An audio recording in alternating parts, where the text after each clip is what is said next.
Tuhan, selamat shalom. Selamat shalom. Bapak Ibu, saudara-saudara, kita mungkin seringkali mendengar atau tahu ada pepatah yang berkata begini, berakit-rakit dahulu, berenang-renang ke tepian, yang artinya bersakit-sakit dahulu, bersenang-senang kemudian. Inilah mungkin yang disebut dengan sengsara membawa nikmat. Sama seperti judul film, ya. Dan saya percaya saudara, di balik pepatah tadi, ya, istilah tadi yang saya sebutkan, pasti di dalamnya kita bisa melihat ketika ada ketekunan, ketika ada ketabahan, ya, kesabaran, kerja keras, ketaatan. Sehingga pada akhirnya saudaraku, penderitaan itu bisa mendatangkan yang namanya kebahagiaan. Jadi kebahagiaan itu saudaraku yang diperoleh itu merupakan sebuah proses ternyata, yang di dalamnya kita bisa melihat ada kerja keras di sana, ada ketekunan di sana, ada kesabaran di sana, ada ketaatan di sana. Sehingga pada akhirnya dalam istilah tadi bisa menikmati yang namanya kesenangan ataupun kebahagiaan.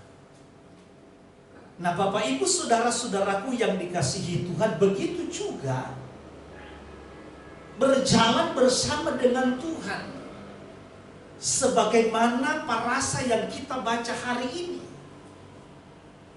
Kalau kita mau berjalan bersama dengan Tuhan, mengikuti dan mentaati segala hukum-hukumnya, mengikuti segala perintah-perintahnya, maka firman Tuhan katakan, Dia menjaminkan, Dia menjanjikan, Dia menyediakan yang namanya berkat-berkat Tuhan.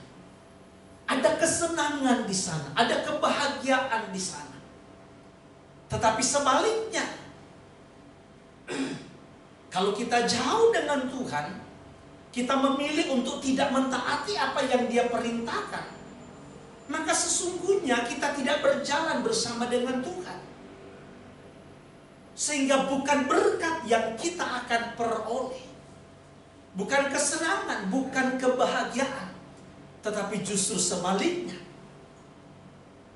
yang menghantui kehidupan orang-orang yang tidak berjalan bersama dengan Tuhan, orang-orang yang jauh dengan Tuhan, yang tidak mau mentaati perintah Tuhan, justru adalah penghukuman, adalah malapetaka. Kalau terjemahan Lembaga Alkitab Indonesia memakai kata kutuk dan berkat. Nah, Bapak Ibu saudara sekalian, jadi dari parasa yang kita dengarkan hari ini, yang kita baca, ternyata berkat itu merupakan sebuah akibat, dampak daripada sebuah yang namanya ketaatan. Jadi berkat itu tidak bisa dipisahkan dengan ketaatan. Dan ketaatan itu tidak bisa dipisahkan dengan yang namanya iman. Itulah sebabnya Bapak Ibu saudara-saudara yang dikasihi Tuhan, ibarat kita dengan anak kita, kita sebagai orang tua. Biasanya saudara, ketika kita menyuruh sesuatu kepada anak-anak kita, biasanya ada iming-iming, ada upah, ada imbalan yang kita tawarkan. Tujuannya agar supaya dia mau melakukan apa yang kita inginkan, apa yang kita harapkan. Tetapi saudara-saudara, kalau kita mau jujur sebagai orang tua yang baik, tidak mungkin saudaraku setiap kita menginginkan sesuatu kepada anak-anak kita untuk dia lakukan, untuk dia kerjakan, selalu harus ada iming-iming, selalu harus ada upah yang kita tawarkan.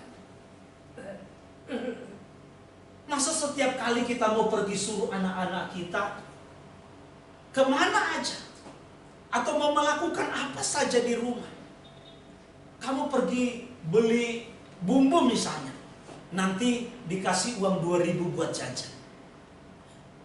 Masa setiap kali kita suruh anak-anak kita harus ada upah? Ya. Ini anak-anak yang manja, ini anak-anak yang kedepannya saudaraku tidak dididik dengan baik. Tentunya saudaraku yang kita harapkan kepada anak-anak kita, berjalan dengan waktu dia akan makin sadar. Dia akan makin mengerti bahwa ketika dia mau mentaati sesuatu, dia ingin membanggakan orang tuanya, ya, atau menjalankan apa yang diinginkan, yang diharapkan oleh orang tuanya, bukan semata-mata hanya karena ada upah yang ditawarkan, hanya karena ada imbalan, ya. Tetapi lebih kepada sebuah pembuktian, karena saya posisi sebagai anak dan saya sayang sama orang tua, saya mengasihi mereka, saya lakukan, kerjakan apa yang mereka perintahkan, yang mereka inginkan, bukan karena imbalan lagi, bukan karena iming-iming upah yang ditawarkan lagi, tetapi karena sebuah kesadaran yang terus terbangun berjalan dengan waktu, bersamaan dengan pertumbuhan mereka. Nah, begitu juga saudaraku dengan Tuhan. Ibarat sebenarnya firman Tuhan tentang soal masalah ketaatan yang mendatangkan berkat ini sebenarnya adalah awal. Karena ini adalah proses mereka keluar dari tanah Misraim, dari rumah perbudakan. Tuhan mau rubah konsep mereka. Tuhan mau rubah gaya hidup mereka. Tuhan mau rubah cara berpikir mereka.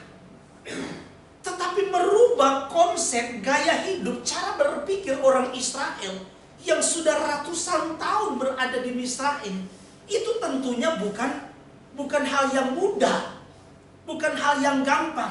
Sekalipun Tuhan kita itu adalah Tuhan yang maha kuasa,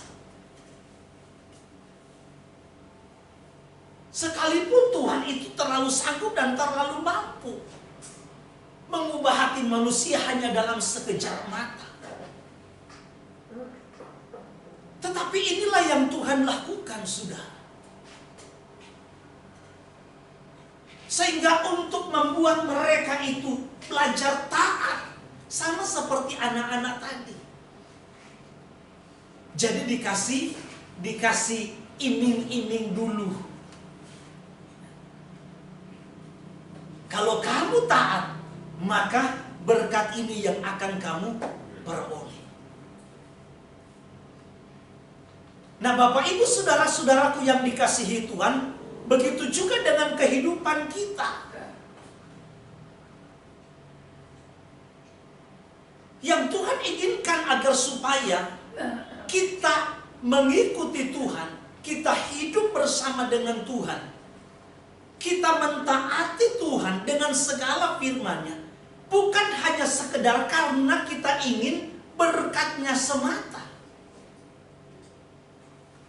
Hanya kita ingin memperoleh segala kesenangan duniawi, memperoleh segala kebahagiaan. baca Amsal pasal 3 ayat yang ke-16, firman Tuhan menegaskan di sana bahwa tangan kanan Tuhan itu ada umur panjang. Tangan kiri Tuhan itu ada kekayaan dan kehormatan. Kekayaan dan kehormatan ini, saudara, termasuk umur panjang, bisa Dia berikan kepada umat yang mengikuti Dia. Bisa Tuhan karuniakan dan anugerahkan kepada kita. Tetapi yang Tuhan inginkan sesungguhnya kita sebagai umat Tuhan, umat yang telah Dia tebus, mengikuti Tuhan bukan hanya karena kita mengejar tangan kanan dan tangan kiri. Kita mengikuti Tuhan bukan hanya karena kita mengejar kekayaan semata, kehormatan semata, termasuk umur panjang. Karena ini, saudaraku, sama seperti yang kita baca tadi di dalam Imamat pasal yang ke-26 tadi. Berkat itu merupakan akibat, sebuah konsekuensi, dampak daripada sebuah ketaatan. Nggak perlu orang Israel mengejar berkat. Mereka cukup taat saja kepada perintah Tuhan, kepada hukum-hukum Tuhan, maka sesungguhnya berkat itu akan menjadi bagian mereka.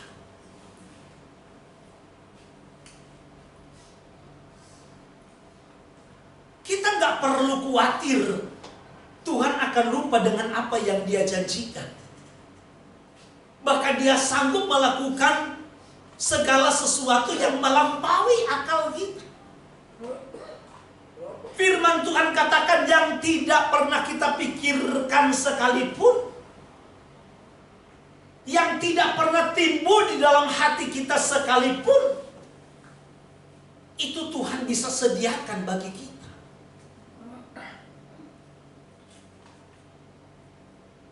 Nah, persoalannya, saudara, banyak orang-orang Kristen sekarang yang mengikuti Tuhan, yang datang ke gereja, hanya mengejar tangan kiri dan tangan kanannya Tuhan. Yang mereka cari hanya berkat jasmani, kekayaan dan kehormatan, kesuksesan, pangkat yang tinggi dan yang lain-lain, termasuk umur panjang. Hanya sedikit orang yang mengikuti Tuhan, yang mau mengejar hatinya Tuhan. Padahal, saudara, di dalam seluruh firman Tuhan, dari Kejadian sampai Wahyu, kalau kita mengejar isi hati Tuhan, maka secara otomatis tangan kiri dan tangan kanan Tuhan ini akan terulur menjadi bagian kita. Jadi mengikuti Tuhan, saudara, jangan kejar berkatnya, jangan kejar mujizatnya. Kejar saja apa yang menjadi isi hati dan kehendak Tuhan. Maka kita akan menikmati apa yang Tuhan janjikan di dalam firman-Nya. Bapak, Ibu, saudara-saudara, kalau kita baca dalam Kejadian pasal yang ke-13, ayat 9 dan ayat yang ke-10, kita tahu bagaimana Lot dan Abraham sudah sama-sama menjadi orang-orang yang sukses di saat itu. Mereka sama-sama punya hamba. Satu waktu hamba-hamba mereka bertengkar. Akhirnya ayat 9 dan ayat yang ke-10, apa yang Abraham katakan kepada Lot? Kamu pilih saja lebih dulu. Kalau kamu ke kanan, ya aku ke kiri. Kalau kamu ke utara, ya aku ke selatan. Saudara-saudara, cara pandang Lot dengan Abraham sungguh jauh berbeda.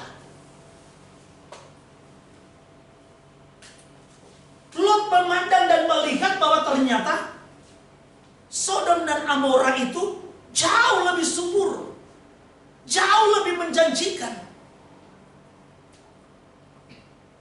Dia sudah berpikir bahwa pasti dia di sana akan berhasil. Dia di sana pasti akan sukses.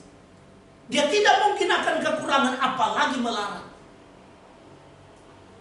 Sehingga pada akhirnya saudara, Lot mengambil keputusan. Dia lebih memilih ke arah Sodom dan Amora. Sementara konsep berpikirnya seorang Abraham berbeda. Abraham punya satu pemikiran, dia aja berani keluar meninggalkan kampung halamannya, meninggalkan keluarganya. Dia korbankan semua demi sebuah ketaatan. Sehingga kalau sampai dalam konteks Kejadian pasal 13, dia memperoleh segala sesuatu termasuk punya hamba dan punya ternak, itu pun bukan karena dia, tetapi karena Tuhan. Dengan kata lain, seorang Abraham dia punya prinsip, bukan soal tempat basahnya, tempat keringnya, bukan. Asalkan saya mau mentaati apa yang menjadi perintahnya Tuhan, asalkan saya mau hidup dan berjalan bersama dengan Tuhan, maka kemanapun aku pergi, dimanapun aku ditempatkan, pasti berkat itu akan mengikuti. Keberhasilan, kesuksesan, kenikmatan itu pasti akan mengikuti. Sehingga saudaraku, Abraham cara pandangnya berbeda dengan Lot. Lot lebih melihat bahwa di sana tempat basah. Lembah di sana jauh lebih subur. Di sana pasti dia akan hidup jauh lebih makmur. Abraham tidak, saudara. Prinsipnya adalah saya mau mentaati, saya mau hidup bersama dengan Tuhan, dan saya mau berjalan bersama dengan Tuhan, dengan mengikuti segala apa yang dia perintahkan.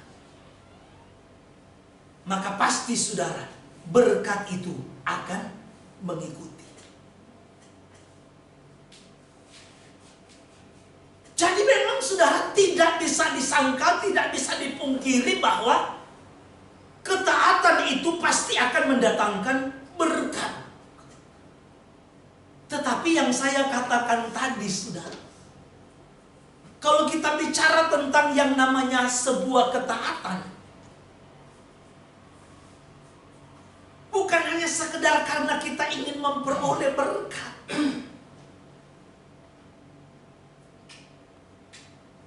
Bukan hanya sekedar kita memperoleh apa yang Tuhan janjikan. Tetapi kalau dalam firman Tuhan, hal yang pertama yang harus kita ingat baik-baik, bahwa ketaatan itu adalah sebagai bukti bahwa kita mengasihi Tuhan. Jadi hal yang pertama saudaraku, ketaatan itu adalah sebagai bukti bahwa kita mengasihi Tuhan. Jadi kita mau mentaati apa yang dia perintahkan, bukan soal karena supaya hidup kita makin diberkati, bukan supaya kita hidup dalam segala kelimpahan.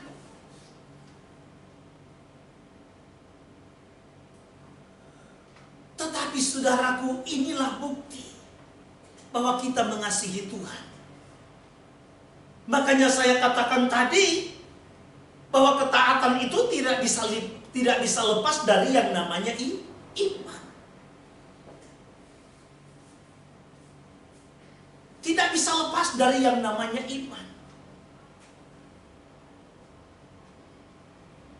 Kalau kita baca saudara dalam Luka pasalnya yang ke-5, ayat 5 dan ayat yang ke-6,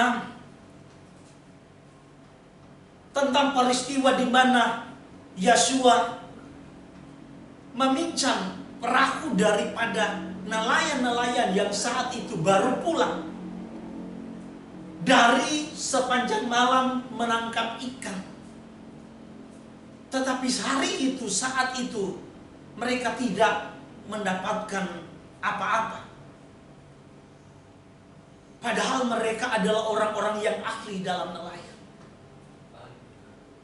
Selesai Yosua berkhotbah, apa yang Yosua katakan kepada Simon Kefas? Bertolaklah ke arah yang lebih dalam dan tebarkan jalan. Saudara-saudara, Simon Kefas berargumen dengan Yosua. Dia bilang, sepanjang malam kami sudah mencoba dengan berbagai macam cara. Bahkan sampai di dalam sekali yang kami tahu di sana mungkin banyak ikan. Tapi kami tidak menangkap apa-apa. Ketika Yosua berkhotbah, ketika Yosua berbicara, ada sesuatu yang menggugah hati daripada seorang Simon Kefas. Sehingga saudaraku, dia mengeluarkan sebuah pernyataan. Tetapi karena engkau yang menyuruhnya, karena engkau yang menyuruh, berarti dia, saudaraku, waktu Yosua sedang berbicara, khotbahnya itu kena di sini. Hatinya dicamah. Sehingga dia tahu dengan siapa yang dia berhadapan ini. Siapa yang sedang berkhotbah, yang berbicara dengan dia. Kalau hanya saudaraku dia tahu orang biasa, guru biasa, gak mungkin dia mengeluarkan pernyataan. Tetapi karena engkau, sehingga akhirnya saudaraku dia pun mau mentaati. Kadang-kadang saudaraku, sebuah ketaatan ini memang memerlukan sebuah pengorbanan yang besar. Karena kadang-kadang melampaui saudara logika kita, nalar berpikir kita. Coba, mereka sudah dari sepanjang malam. Mereka tahu kalau mau tangkap ikan, apalagi mau pingin yang banyak, yang agak besar, mesti agak jauh, agak ke tengah, bukan jauh dari pinggir pantai saja. Tetapi pada akhirnya Simon Kefas pun mau melakukan, mentaati, dan akhirnya mereka memperoleh tangkapan yang sangat banyak. Memang saudaraku tidak bisa dipungkiri bahwa ketaatan itu mendatangkan berkat. Tetapi lebih daripada itu, hal yang pertama yang Tuhan inginkan, ketika kita mentaati apa yang Tuhan perintahkan, apa yang Tuhan firmankan, bukan semata-mata karena kita ingin diberkati, tetapi itu sebagai wujud kasih kita kepada Tuhan. Makanya Yosua katakan dalam Yohanes pasal yang ke-14 ayat yang ke-15. Tolong satu orang baca lagi.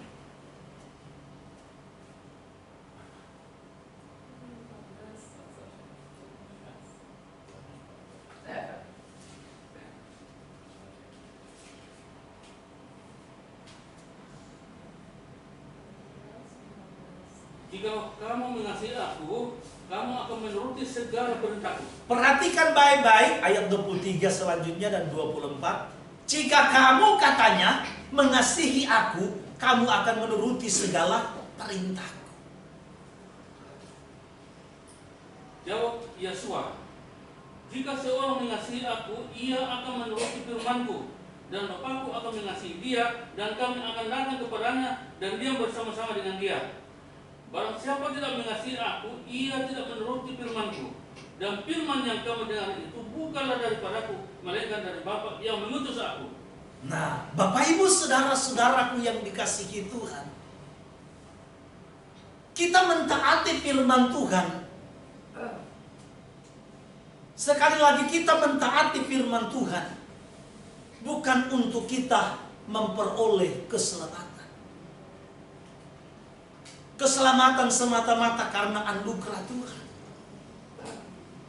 Itulah sebabnya setelah kita menerima anugerah Tuhan berupa keselamatan yang Dia berikan kepada kita melalui pengorbanan Yeshua, putranya di atas kayu salib, maka tentunya saudara, hal selanjutnya yang kita lakukan ketika menerima keselamatan itu adalah mentaati perintah.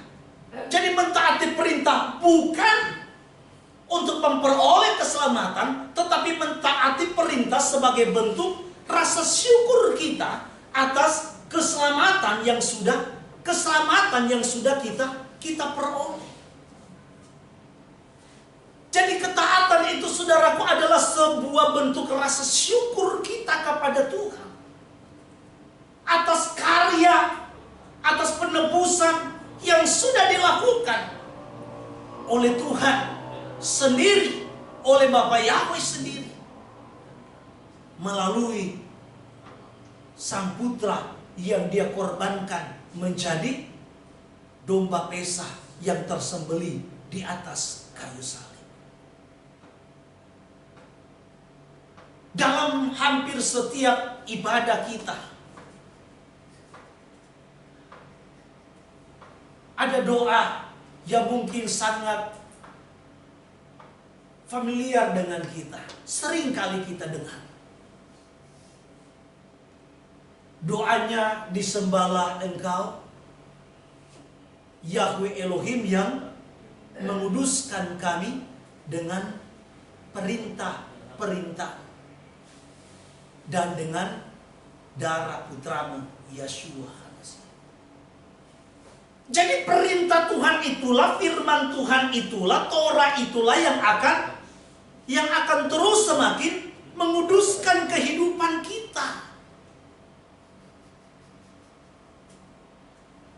Sudah sering kali saya sampaikan dan bahas dalam midrash, di dalam khotbah, ketika manusia yang pertama jatuh di dalam dosa, maka sejatinya manusia itu sudah berkodrat dosa. Makanya semua keturunannya disebut sebagai orang berdosa. Nah, orang berdosa ini saudaraku bisa kembali menjadi benar. Bisa kembali menjadi benar. Nah, caranya saudaraku adalah dikuduskan diberikan jalan melalui pengorbanan Yeshua HaMashiach, dan yang kedua yaitu melalui firman Tuhan. Yang tadinya saudaraku semata-mata kehidupan manusia kita ini keinginannya selalu hanya ingin memuaskan nafsu semata, memuaskan daging semata, tetapi ketika kita menerima pengorbanan Yeshua HaMashiach, maka hasrat kita, keinginan kita harus lebih mengarah kepada kehidupan Yeshua HaMashiach, untuk menjadi serupa dengan Dia. Jadi keinginan kita, kemauan kita, makanya Saul menekankan, hidupku yang sekarang ini bukannya aku lagi, melainkan Yeshua yang hidup di dalam aku. Jadi ketika Yeshua hidup di dalam dia, maka kehidupan Rasul Saul bukan semata-mata hanya ingin mengikuti apa yang dia mau, apa yang dia inginkan. Tetapi ketika Yeshua hidup di dalam dia, maka mau tidak mau, dia harus hidup sesuai dengan apa yang Yeshua inginkan, apa yang Yeshua mau. Yaitu hidup selaras dengan firman Tuhan. Makanya kita diingatkan lagi kepada perayaan roti tidak beragi. Yeshua sebagai gambaran daripada roti yang turun dari sorga yang tanpa dosa. Jadi dalam perayaan roti tidak beragi itu kita harus buang ragi dan makan sesuatu yang tidak mengandung ragi. Yang Tuhan inginkan kita buang dan tinggalkan segala dosa, segala hawa nafsu duniawi, segala keinginan daging kita, dan membawa hidup kita untuk masuk di dalam seluruh kebenaran Tuhan. Ketika kita masuk dalam kebenaran firman Tuhan, mau hidup selaras dengan firman Tuhan, pasti akan ada banyak tantangan. Makanya hal yang keempat, saudara, hal selanjutnya, ketaatan itu akan membawa kita kepada kedewasaan, akan membawa kita kepada kedewasaan iman. Di dalam Luka pasal yang ke-6 tadi, dari ayat yang ke-46, tolong Pak Rende baca lagi.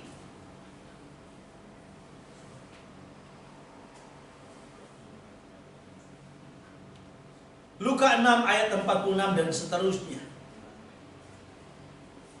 Mengapa kamu berseru kepadaku, Tuhan, Tuhan, padahal kamu tidak melakukan apa yang aku katakan?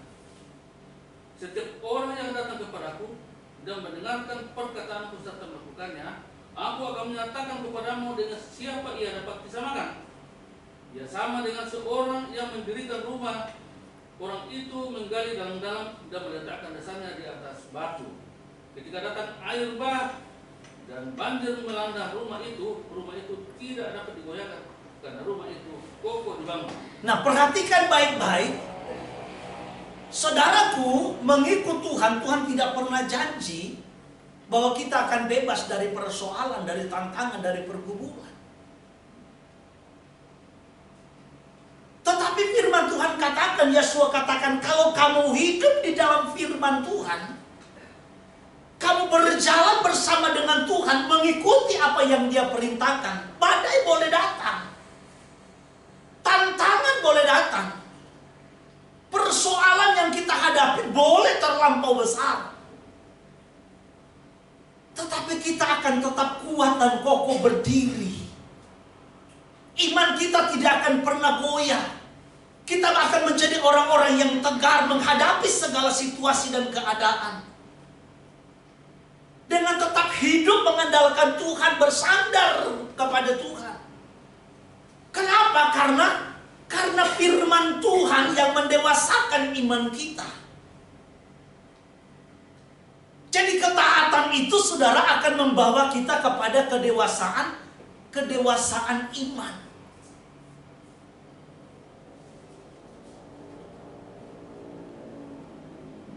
Nah, renungkan baik-baik, saudara. Apa yang dilakukan oleh Sadrak, Mesak, dan Abednego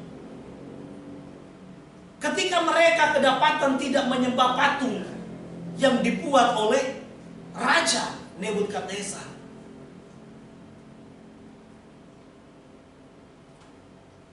Mereka ditangkap, digiring, dan dibuang masuk ke dalam dapur api yang dipanaskan 7 kali lipat. Begitu panasnya.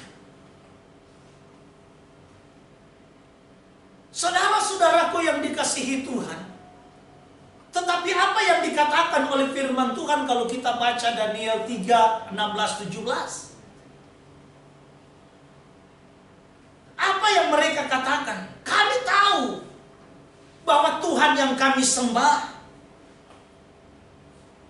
Elohim yang disembah oleh nenek moyang kami, sanggup meluputkan kami. Tetapi kalaupun seandainya Tuhan tidak datang untuk meluputkan dan membebaskan kami, hendaklah Tuanku Raja tahu dan semua harus tahu bahwa kami tidak akan pernah sujud menyembah kepada patung yang dibuat oleh Raja. Saudara-saudaraku yang dikasihi Tuhan, sekalipun maut, nyawa menjadi taruhan, mereka diperhadapkan kepada sebuah pilihan yang sulit. Tetapi karena iman mereka terus dibawa kepada kedewasaan, mereka tidak pernah goyah, mereka tidak pernah gentar, sekalipun nyawa taruhannya. Nah, Bapak Ibu Saudara sekalian, begitu juga dengan kehidupan kita. Jangankan nyawa jadi taruhan. Kadang-kadang omongan orang saja kita sudah tidak kuat. Aduh, kenapa kamu ikut dengan aliran yang itu? Sayang, kenapa kamu udah tersesat? Makanya istrimu sakit. Makanya suamimu sakit. Karena kamu udah tersesat. Cepat berbalik, bertobat. Makanya kamu hidup susah karena kamu sudah salah jalan. Jangankan nyawa, saudara. Kadang-kadang baru olok-olokan seperti itu saja, kita sudah menjadi lemah. Kita mulai berpikir dan mulai timbang-timbang. Jangan-jangan yang mereka omongin ini benar-benar ada benernya juga. Jangan, saudara. Kita harus melihat kepada upah yang menanti kita. Bukan hanya sekedar berkat kesuksesan, berkat kelimpahan, tetapi lebih daripada semua itu ada berkat keselamatan yang Tuhan janjikan. Amin. Itulah sebabnya, saudaraku, hidup bersama dengan Tuhan adalah hidup berjalan bersama dengan firman-Nya. Hidup bersama dengan Tuhan berarti hidup di dalam firman Tuhan. Itulah orang-orang yang mengasihi Tuhan. Orang-orang yang mau mentaati apa yang Tuhan inginkan. Sehingga di dalam Tehillim tadi, Mazmur 23 ayat yang ke-6, kata firman Tuhan apa? Kebajikan dan kemurahan yang akan selalu mengikutiku. Kebajikan dan kemurahan, pembelaan Tuhan, pertolongan Tuhan itu akan mengikuti orang-orang yang mau hidup bersama dengan Tuhan. Orang-orang yang mau hidup berjalan bersama dengan Tuhan. Mentaati akan firman Tuhan. Mereka lah yang akan menikmati kebahagiaan itu. Mazmur 24 ayat 5 sampai yang ke-6 ayat yang terakhir. Tolong paling dibaca. Mazmur 24 ayat 4 dan ayat yang ke-5. Orang yang bersih tangannya dan murni hatinya, yang tidak menyerahkan dirinya kepada penipuan, dan yang tidak bersumpah palsu, dialah yang akan menerima berkat dari Yahweh dan keadilan dari Elohim yang menyelamatkan dia. Perhatikan baik-baik, saudara. Orang yang bersih tangannya dan murni hatinya, yang tidak menyerahkan dirinya kepada penipuan, dan yang tidak bersumpah palsu, dialah yang akan menerima berkat dari Yahweh dan keadilan dari Tuhan yang menyelamatkan dia. Itulah sebabnya Bapak Ibu saudara-saudaraku yang dikasihi Tuhan, tidak usah kita pikirkan soal masalah berkat. Berkat itu, saudara, adalah bagian Tuhan. Bagian kita sebagai umat yang telah Dia tebus adalah hidup di dalam firman-Nya. Taati dan lakukan apa yang Dia perintahkan. Nanti Tuhan sendiri yang akan melakukan apa yang menjadi bagiannya. Kita adalah orang-orang yang mengasihi Tuhan. Maka kita juga adalah orang-orang yang mau mentaati firman. Kita adalah orang-orang yang hidup bersama dengan Tuhan, yang mau berjalan bersama dengan Tuhan. Maka izinkan Dia sebagai gembala kita yang baik, yang akan menuntun kita sebagai domba gembalaannya, dan membawa kita ke jalan-jalannya yang benar. Jalan-jalan Tuhan, Torahnya Tuhan, firman-Nya Tuhan. Itu adalah jalan yang akan membawa kehidupan saudara dan saya menuju kepada kebahagiaan yang sejati, kepada kehidupan yang kekal yang Dia janjikan. Percayalah saudara-saudaraku, sekalipun mungkin semasa kita hidup di dunia ini ada banyak tantangan, ada banyak pergumulan, ada banyak persoalan, namun yakin dan percaya Tuhan tidak pernah meninggalkan kita. Dia setia menyertai kita. Dan dimanapun kita berada, saudara, yakin dan percaya, asalkan kita mentaati firman-Nya, maka Dia berjanji akan menjaga, melindungi, memelihara kehidupan kita, melimpahkan rahmat dan kasih-Nya, sehingga kita akan menjadi orang-orang yang bisa menikmati Tuhan dimanapun kita berada. Tuhan kiranya memberkati kita semua. Bapa Yahweh, Elohim Israel, yang akan senantiasa melimpahkan kasih-Nya, berkat-Nya atas kita sekalian. Haleluya. Mari